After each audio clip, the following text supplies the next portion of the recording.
Hello students, welcome to my channel. This is Gunal Sharma. आज के इस वीडियो के अंदर मैं आप लोगों के लिए रीट पात्रता परीक्षा 2025 जो एग्जाम है आपका, उसके लिए इंपॉर्टेंट क्वेश्चंस लेकर आई हूँ चाइल्ड डेवलपमेंट एंड पेडागोजी वाले पोर्शन के।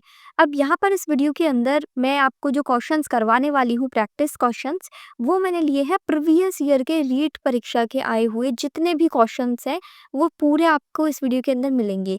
अब यहाँ पर आपने जो सिलेबस देखा होगा, रीड चाहे लेवल 1 वाले स्टूडेंट्स हो, लेवल 2 वाले स्टूडेंट्स हो, ये वीडियो दोनों के लिए हेल्पफुल रहेगा क्योंकि दोनों का सिलेबस सेम है, आपको सेम टॉपिक्स पढ़ने हैं। तो यहाँ पर जो आपके सिलेबस के अंदर जो टॉपिक्स दिए हुए हैं ना, उनको मैंने 2 पार्ट्स में डिवाइड कर दिया। स्टार्टिंग के जो आपके आधे टॉपिक्स हैं उनको हम इस वीडियो के अंदर कवर करेंगे, देन बाकी के आधे टॉपिक्स के जो प्रीवियस ईयर के क्वेश्चन है उनको नेक्स्ट वीडियो में कवर करेंगे। यहाँ पर मैंने जो ये प्रीवियस ईयर के क्वेश्चंस लिए हुए हैं ना, वो इस बुक से लिए हुए हैं। ये दिशा पब्लिकेशन की जो शिक्षा मनोविज्ञान की बुक है, इसमें प्रीवियस ईयर के सारे क्वेश्चंस हैं जो कि साइकोलॉजी के हैं। तो अब इसके अंदर देखो, फर्स्ट ग्रेड के भी क्वेश्चन है, सेकंड ग्रेड के भी है, थर्ड ग्रेड के भी है, यानी साइकोलॉजी के अब तक जितने भी क्वेश्चंस आ चुके हैं ना, जो राजस्थान के एग्जाम्स में, टीचिंग एग्जाम्स में पूछे गए हैं, वो सारे क्वेश्चंस हैं। तो मैंने इनमें से आप सभी स्टूडेंट्स के लिए रीड के क्वेश्चन से छाट छाट कर अलग से एक पीडीएफ बनाई है, और उन्हीं क्वेश्चंस को हम इस वीडियो के अंदर सॉल्व करेंगे। क्वेश्चन देखेंगे, उनके सोल्यूशन देखेंगे और उनकी थोड़ी सी एक्सप्लेनेशन समझेंगे। तो यदि आपने प्रीवियस ईयर के क्वेश्चन की प्रैक्टिस कर लोगे ना, तो आपको एक माइंडसेट, मतलब एक क्लियरिटी हो जाएगी कि किस तरीके के क्वेश्चंस आपके एग्जाम में आने वाले हैं और किस तरीके के क्वेश्चंस पूछे जाते हैं, ताकि आप उन टॉपिक्स को तो ज़्यादा अच्छे से पढ़ें। ठीक है, जैसे कि अब रीड की जो एग्जाम आने वाली है, तो उसमें ज़्यादा टाइम नहीं बचा है, इसलिए आप लोगों को ये बुक खरीदने की जरूरत नहीं है। मैं आपको इसके जितने भी रीड के प्रीवियस ईयर के क्वेश्चन हैं वो वीडियो के जरिए प्रोवाइड करा दूंगी। हम यहाँ पर वीडियो के अंदर पूरा जो क्वेश्चन है, आंसर है, एक्सप्लेनेशन है, पूरा समझेंगे। ठीक है, तो शुरुआत करते हैं हम क्वेश्चन प्रैक्टिस की, जिसमें आपका पहला क्वेश्चन है, साइकोलॉजी शब्द की उत्पत्ति किस भाषा से हुई है। तो ये क्वेश्चन आपका थर्ड ग्रेड में आया हुआ है 2023 के अंदर। तो इसका आंसर है लैटिन भाषा। इसमें एक्सप्लेनेशन के लिए आपको केवल इतना सा ध्यान रखना है कि साइकोलॉजी शब्द की जो उत्पत्ति हुई है वो लैटिन भाषा के साइकोलॉगस शब्द से हुई है, जिसमें साइकी प्लस लोगस ये दो शब्द से मिलकर बना है। साइकी का अर्थ होता है सोल, यानी आत्मा, और लॉगस का अर्थ होता है साइंस, यानी हम आत्मा का विज्ञान। मनोविज्ञान क्या है? आत्मा का विज्ञान। तो वही चीज है इसमें, बस थोड़ी सी आपको बात याद रखनी थी। नेक्स्ट क्वेश्चन है इसमें, वर्तमान समय में मनोविज्ञान है। तो वर्तमान समय में मनोविज्ञान को क्या बोला जाता है? व्यवहार का विज्ञान। अब इसमें आप कंफ्यूज हो जाओगे कि मस्तिष्क का विज्ञान है, चेतना का विज्ञान है, आत्मा का विज्ञान है, व्यवहार का विज्ञान। काफी स्टूडेंट्स इन दो ऑप्शन में कंफ्यूज होंगे, आत्मा का विज्ञान है, व्यवहार का विज्ञान। तो इस चीज का आप ध्यान रखें। वर्तमान समय में ये 2013 में आया हुआ था क्वेश्चन। करंट में ये जो मनोविज्ञान है वो क्या है? व्यवहार का विज्ञान है। ठीक है, नेक्स्ट अब देखो, इसमें थोड़ी सी एक्सप्लेनेशन भी इन्होंने डाल दी है। तो जो जो चीज़ें आपके लिए ज़रूरी होंगी वही चीज़ें मैं आपको यहाँ पर मैंने स्क्रीनशॉट लेके डाली हुई है पीडीएफ के अंदर। तो इसमें आप थोड़ा सा पढ़ लीजिए कि ये जो मनोविज्ञान की परिभाषा दी हुई है, इनसे भी कभी कभी क्वेश्चन आ जाते हैं कि वुडवर्थ के अनुसार मनोविज्ञान की परिभाषा, तो आपको ये परिभाषा क्वेश्चन में दे दी जाएगी, और फिर जो 4 ऑप्शंस में आप कोई भी साइंटिस्ट के नेम, जो साइकोलॉजिस्ट है, उनके नेम दे दिए जाएंगे, और फिर आपसे पूछा जाएगा कि ये कथन किसने दिया था। तो यहाँ पर आपको ये कथन भी याद रखने हैं। वुडवर्थ के अनुसार पहला है, क्या कहा था वुडवर्थ ने? मनोविज्ञान व्यक्ति के पर्यावरण के संदर्भ में उसके क्रियाकलापों का वैज्ञानिक अध्ययन है। दूसरा, वॉटसन ने क्या परिभाषा दी थी मनोविज्ञान की? कि मनोविज्ञान व्यवहार का निश्चित व विशुद्ध विज्ञान है। फिर तीसरा, मैकडूगल ने परिभाषा दी थी कि मनोविज्ञान आचरण व व्यवहार का यथार्थ विज्ञान है। ठीक है, तो इस तरीके से सबसे पहले जो मनोविज्ञान को आत्मा का विज्ञान कहते थे, फिर मस्तिष्क का विज्ञान बोला गया, फिर चेतना का विज्ञान बोला गया, फिर व्यवहार का विज्ञान बोला गया, और करंट में अब 21वीं सदी में इसको व्यवहार का विज्ञान ही बोला जाता है, मनोविज्ञान को। ठीक है, बस इतना सा थोड़ा सा समझने के लिए था। अब ये जो क्वेश्चन है देखो, ये कितनी बार आया हुआ है कई एग्जामों में। जो मैंने आपको बताया था कि डायरेक्ट जो साइकोलॉजिस्ट के जो परिभाषाएं हैं वो पूछी जाती है। शिक्षा मनोविज्ञान मनोविज्ञान की वह शाखा है जो शिक्षण एवं सीखने से संबंधित है।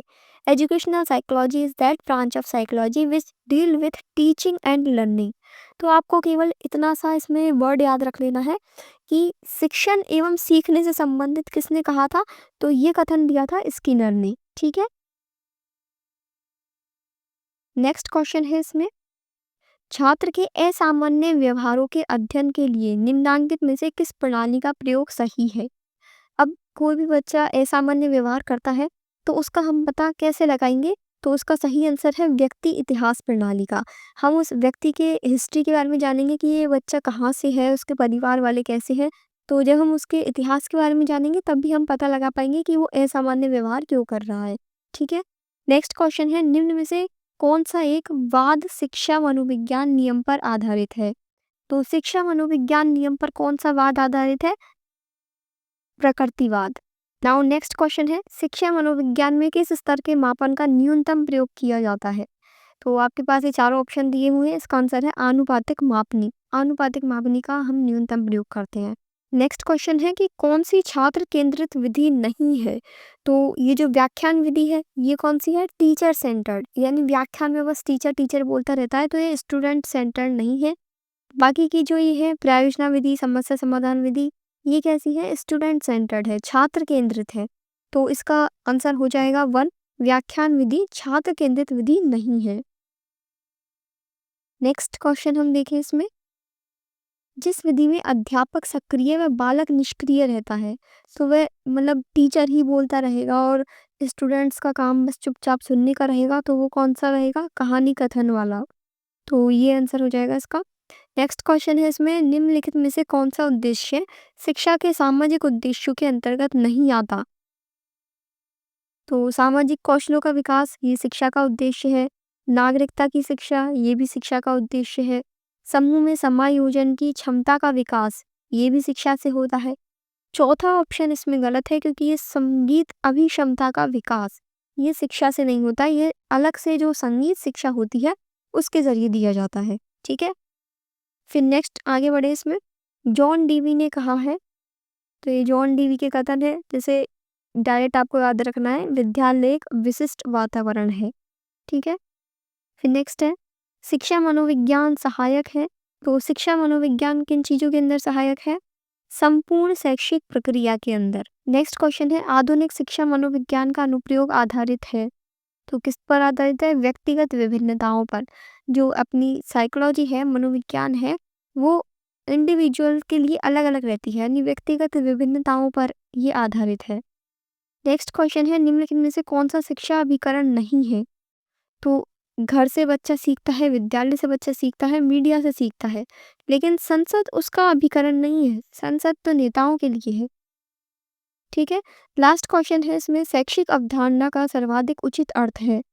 तो इसका आंसर है शिक्षा का समन्वित रूप। शैक्षिक अवधारणा का अर्थ होता है शिक्षा का समन्वित रूप। नेक्स्ट इसमें आगे बढ़े, तो इसके अंदर किस प्रतिपादक ने या किस साइकोलॉजिस्ट ने कौन कौन से क्षेत्र के अंदर कार्य किया था वो आपको याद रखना है। तो इसमें आपको देखो ये 2-3 याद रखने हैं। थॉर्नडाइक का याद रखना है। प्रथम शैक्षिक मनोविज्ञान कौन थे? थॉर्नडाइक। केवल ये याद रखना है, डेट्स आपको याद नहीं रखनी, ये भी याद नहीं करना। ठीक है। इसमें जो मैं बता रही हूँ ना केवल वो। नेक्स्ट जो इसमें प्रयोगात्मक मनोविज्ञान है वो किसने दिया था? विलियम वुंट ने।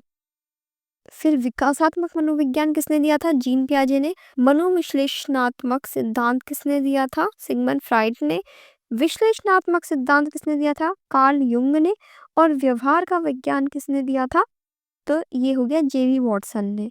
तो ये आपको थोड़ा सा याद रखना है कि ये कौन सा सिद्धांत, कौन सा मनोविज्ञान किसने दिया था। डायरेक्ट आपको पता होना चाहिए, नेम से ही इनसे क्वेश्चन आ जाते हैं।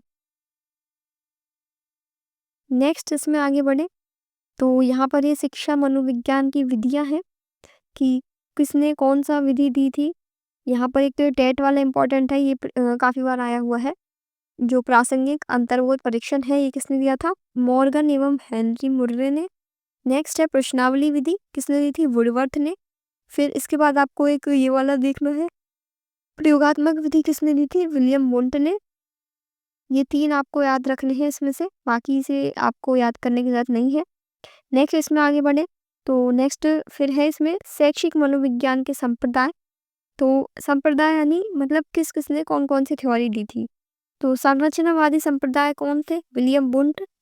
फिर इसके अलावा नेक्स्ट इसमें गेस्टाल्टवादी या समग्रवादी संप्रदाय, तो ये किसने दी थी? वर्दीमर, कोहलर, कोफका। इन तीनों ने मिलकर ये गेस्टाल्टवादी संप्रदाय दिया था। फिर है मनोविश्लेषणवादी, तो मनोविश्लेषणवादी सिगमंड फ्राइड ने दिया था। ठीक है, व्यवहारवादी वॉटसन ने दिया था, ये मैंने आपको ऊपर भी बता दिया था। फिर इसमें आगे आ गए हैं आपके क्वेश्चन, तो ये विकास और वृद्धि, डेवलपमेंट एंड ग्रोथ से रिलेटेड काफ़ी बार क्वेश्चन आते हैं। विकास और वृद्धि क्या है, एक दूसरे के पूरक हैं, इस चीज़ का ध्यान रखें। नाउ नेक्स्ट क्वेश्चन है आपका, मात्रात्मक व्यक्तिगत क्षमता रूपी प्रक्रिया को क्या कहा जाता है। तो यहाँ पर मात्रात्मक की बात हुई है, मात्रात्मक यानी क्वांटिटेटिव, तो वो होगा वृद्धि, ग्रोथ के अंदर। यदि इसमें गुणात्मक पूछता तो इसका आंसर होता विकास।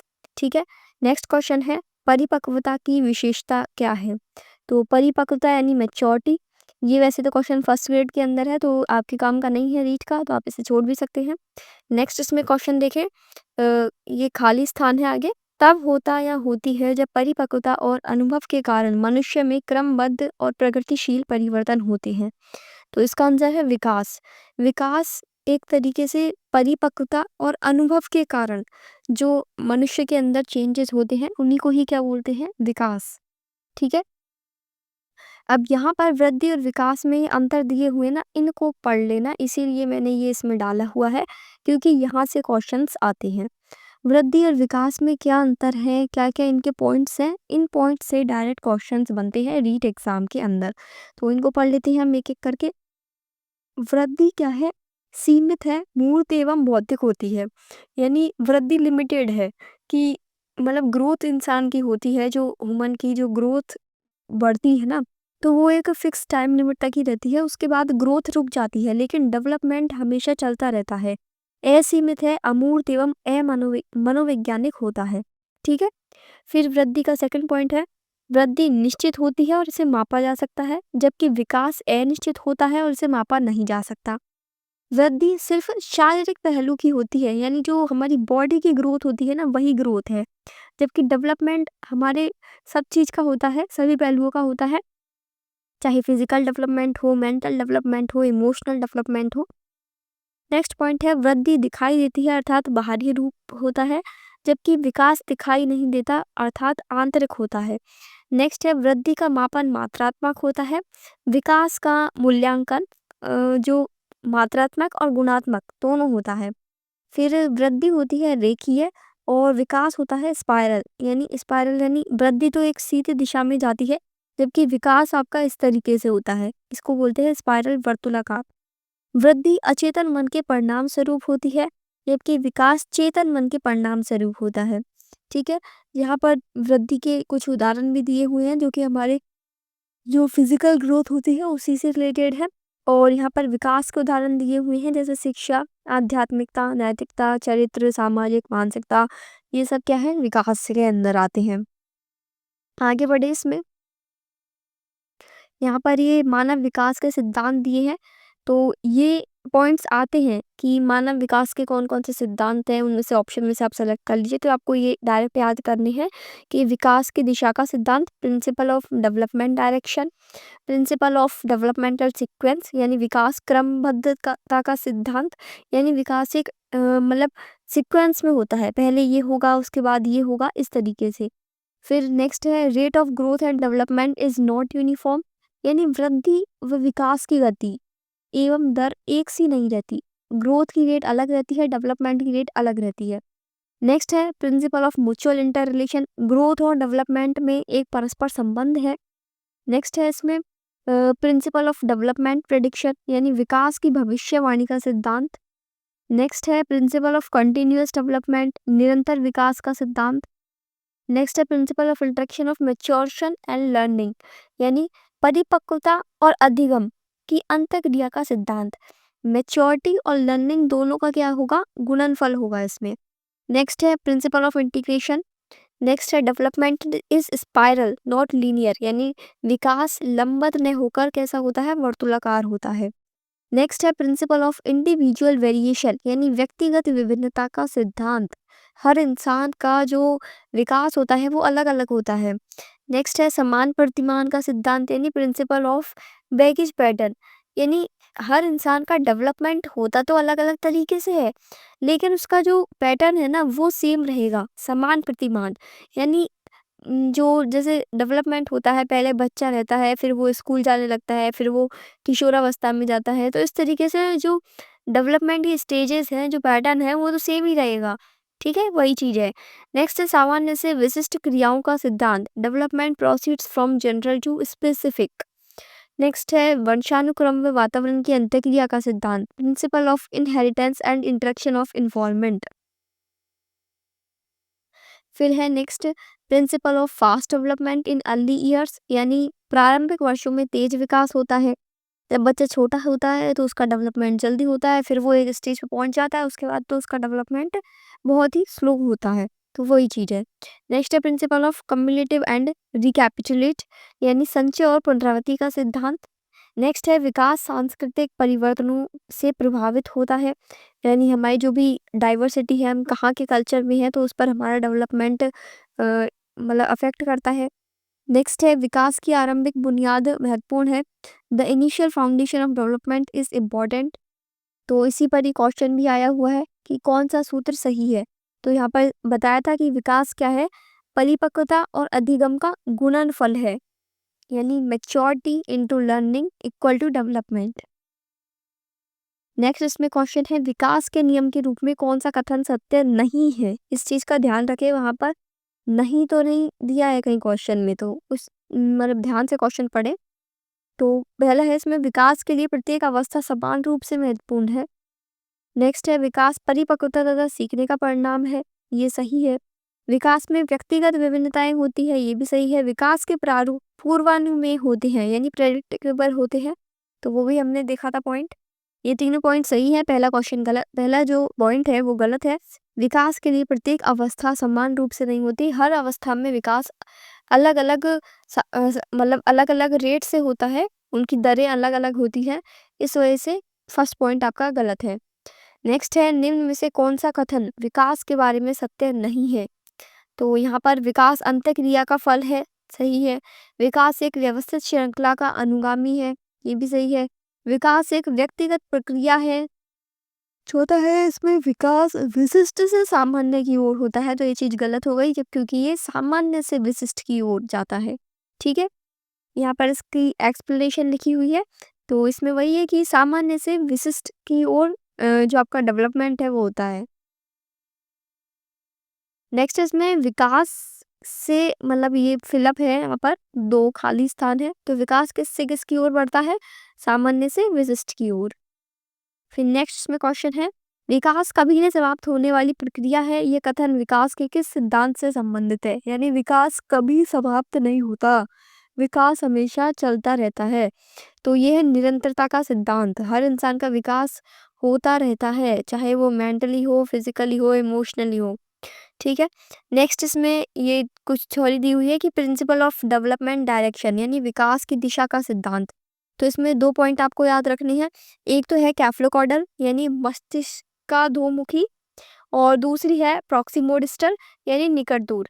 तो कैफ्लोकॉडल का अर्थ है कि इसमें विकास सिर से पैर की ओर होता है, और जो आपका निकट दूर वाला है इसमें बालक का विकास केंद्र से प्रारंभ होकर सिरों की ओर होता है। ठीक है, ये दो लाइन आपको बस याद रखनी है कि जो कैफ्लोकॉडल होगा यानी मस्तिष्क का अधोमुखी, उसमें सिर से पैर की तरफ, ऊपर से नीचे की तरफ होगा। ठीक है, जबकि जो आपका प्रॉक्सिमोडिस्टल है उसमें केंद्र से और बाहर की तरफ होगा, इस तरीके से, है ना। नाउ नेक्स्ट क्वेश्चन है, शुरू में एक बच्चा अपनी पूरी हथेली का उपयोग करके वस्तु को पकड़ता है, धीरे धीरे बुद्धि और विकास के रूप में बच्चा उंगली और अंगूठे का उपयोग वस्तु को उठाने के लिए करता है। यानी पहले वो पूरा हाथ का यूज करता है कोई भी वस्तु को पकड़ने के लिए, फिर वो उंगली और अंगूठे का यूज करने लग जाता है जैसे जैसे वो बड़ा होता है। तो इस प्रकार की प्रगति किस कैटेगरी के अंदर आएगी, तो इसका आंसर है प्रॉक्सिमोडिस्टल। यानी जो मैंने आपको दो बताए थे, एक तो सिफ्लोकॉडल था, सिर से पैर तक का जो विकास होता है, दूसरा बताया था प्रॉक्सिमोडिस्टल यानी केंद्र से और बाहर की ओर, केंद्र से बाहर की ओर, यानी पहले वो पूरा हाथ यूज करता है फिर वो उंगलियां यूज करने लगता है। तो इसमें ये सेकंड वाला ऑप्शन आपका सही हो जाएगा।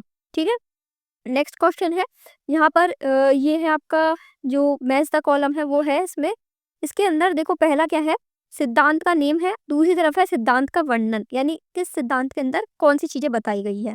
तो देखो ये दो तो हमें पता है, समीप दूराभिमुख दिशा और सिर पदाभिमुख दिशा, यानी वही सेफलोकॉडल और प्रॉक्सिमो डिस्टल।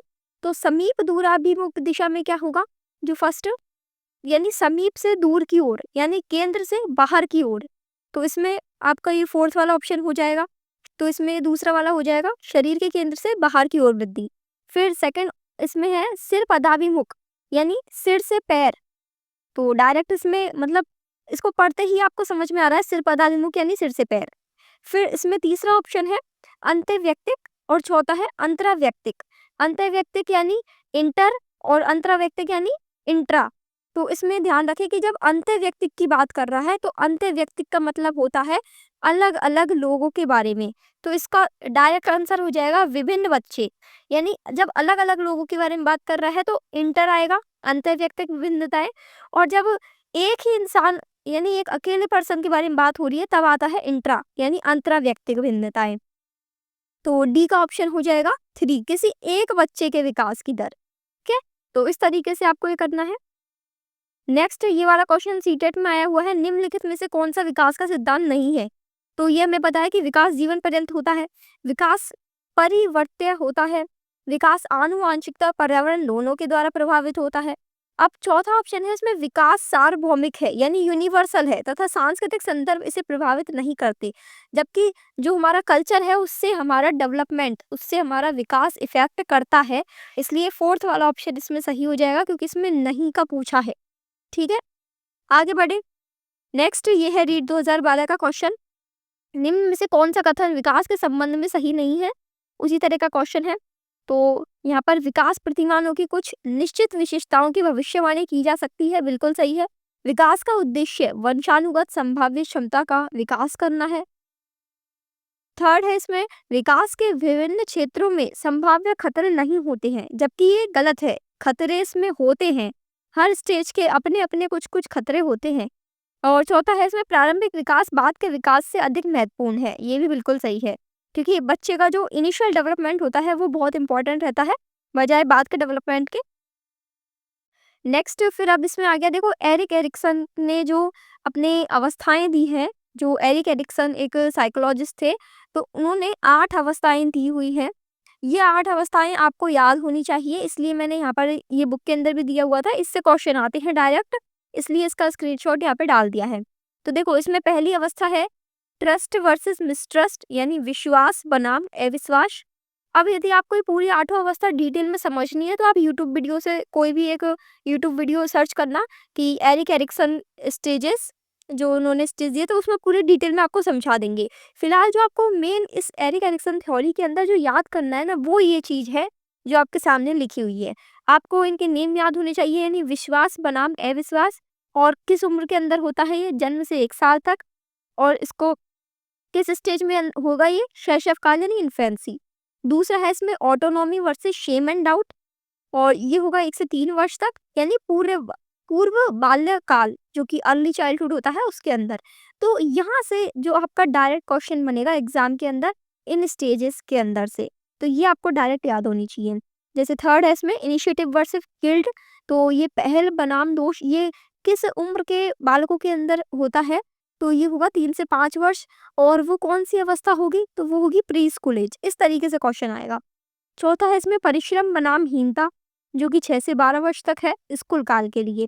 5वीं है इसमें पहचान बनाम संभ्रांति, यानी आइडेंटिटी वर्सेस कंफ्यूजन, ये होती है 12 से 18 वर्ष के बच्चों के बीच में, और ये मतलब एडोलसेंस वाली स्टेज पे है। 6th है आपका इंटीमेसी वर्सेस आइसोलेशन, घनिष्ठता बनाम अलगाव, जो कि होगा 18 से 35 वर्ष तक, और ये होगा पूर्व प्रौढ़ावस्था अर्ली एडल्टहुड। फिर 7th है इसमें जनरेटिविटी वर्सेस स्टैग्नेशन, यानी 35 से 65 वर्ष तक, और 8th है इसमें इंटीग्रिटी वर्सेस डेस्पेयर, जो कि होगा आपका लास्ट स्टेज 65 से मृत्यु तक, ओल्ड एज में। ठीक है, तो ये आपको डायरेक्ट याद करनी है, बाकी डिटेल में यदि समझना हो तो फिर आप और यूट्यूब वीडियो से समझ लीजिएगा। ठीक है, अब यहाँ से देखिए क्वेश्चन कैसे आया हुआ है वो देख लीजिए। कौन से आयु समूह के एरिक्सन ने विकास की 8 अवस्थाएं प्रस्तावित की है। तो एरिक्सन ने जो अभी हमने स्टेज देखी थी ऊपर, जो 8 स्टेज थी, 8 अवस्थाएं थी, वो पूरी थी जन्म से मृत्यु तक। तो इसका आंसर यही हो जाएगा, 8 अवस्थाएं जन्म से मृत्यु तक थी। ठीक है, फिर अगला सवाल है एरिक्सन का ही। एरिक्सन के अनुसार बच्चों का मनोसामाजिक विकास 8 चरणों में होता है। एक कक्षा 3 का छात्र 9 साल के आसपास विकास के किस चरण में मेल खाता है? तो मैंने आपको बताया था ना कि आपको साल भी याद रखना पड़ेगा, और कौन-कौन से जो चरण हैं, जो 8 अवस्थाएँ हैं, वो कौन-सी अवस्था किस साल के बच्चे के लिए है, ये आपको याद रखना पड़ेगा, क्योंकि इससे डायरेक्ट क्वेश्चन बनता है। तो उसमें आपको सीधे-सीधे याद करना है। तो 9 साल के आसपास के बच्चे के लिए जो अवस्था रहेगी वो होगी परिश्रम बनाम हीनता। ठीक है? फिर नेक्स्ट इसमें जो वाइगॉस्की का सिद्धांत है, ये वाइगॉस्की के सिद्धांत से भी क्वेश्चन आता है, और इसमें आपको जो याद करना है वो मैं आपको बता देती हूँ कि वाइगॉस्की ने कौन सी सिद्धांत दिया था? सामाजिक एवं सांस्कृतिक विकास सिद्धांत। यानी वाइगॉस्की ने कौन सी थ्योरी दी थी? Social and cultural development theory. ये सोशल कल्चरल डेवलपमेंट थ्योरी किसने दी थी? वाइगॉस्की ने। इसके अलावा इन्होंने जो जेडपीडी थ्योरी ये भी दी थी, यानी zone of proximal development theory. इससे भी डायरेक्ट क्वेश्चन आता है कि जेडपीडी थ्योरी किसने दी थी? तो ये भी हो गया वाइगॉस्की से रिलेटेड। दूसरा है, इसमें इन्होंने स्कैफ होल्डिंग के बारे में बताया था। तो इसमें भी डायरेक्ट यही क्वेश्चन आता है कि स्कैफ होल्डिंग किससे रिलेटेड है? वाइगॉस्की से रिलेटेड है। तो इसको आप थोड़ा सा समझ लीजिए। यह प्रक्रिया 4 स्तर में पूरी होती है। सबसे पहले दूसरों से मदद लेना, फिर स्वयं समस्या को समझ लेना, अब बालक अपनी समस्या को स्वयं हल करने लग जाता है, और चौथी है निपुणता, दूसरों की मदद करने तक की निपुणता आ जाती है। यानी पहले वो दूसरों से मदद लेगा, फिर खुद अपनी प्रॉब्लम को सॉल्व करेगा, फिर वो अपनी प्रॉब्लम सॉल्व कर लेता है, और लास्ट स्टेज में वो दूसरों की भी हेल्प करने लग जाता है। ये है स्कैफ होल्डिंग की अवस्थाएं। नेक्स्ट इसमें आगे बढ़े, ये वाला क्वेश्चन सीटेट में आया हुआ है। चिंतन पर सामाजिक एवं सांस्कृतिक विषय वस्तुओं के प्रभाव को महत्व दिया किसने दिया? वाइगॉस्की ने। अभी बताया था सोशल कल्चर थ्योरी, सामाजिक एवं सांस्कृतिक विषय वस्तुओं को किसने दिया था? लेव वाइगॉस्की ने।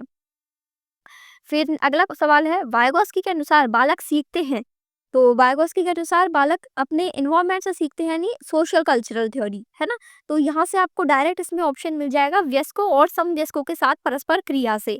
यानी अपने आसपास के सोशल, जब वो होगा, सामाजिक होगा, तो लोगों के से वो सीखता है।